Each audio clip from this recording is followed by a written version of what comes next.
The UN says it needs $1.5 billion to deal with the food crisis in the Lake Chad basin.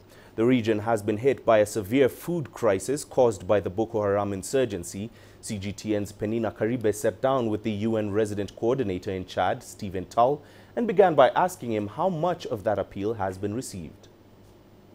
In Chad, our Lake Chad basin portion of our humanitarian response plan is $121 million US.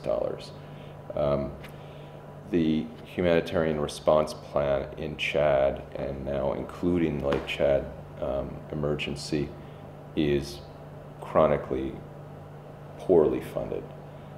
So at present we only have 0.2% of that $121 million US actually received by agencies. Chad is among the top 10 countries globally hosting the highest number of refugees, and as a country it's got limited resources catering to its citizens and now the refugees. What's the forecast for the rest of the year when we talk about food insecurity in this country?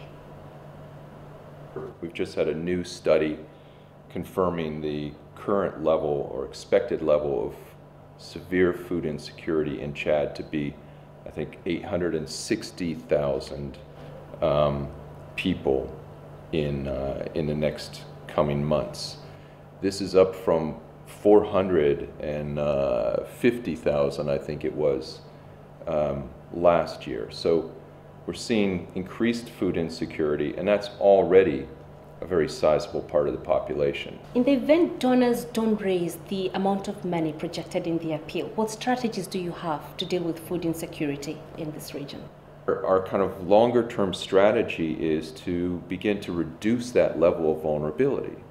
How can you have a country which year after year after year has over $500 million US needed in emergency humanitarian aid without looking at why you have such a high level of humanitarian emergency need? In a country like Syria today, Iraq, Yemen, you can see why. They're actively involved in a horrible civil war. We're not here.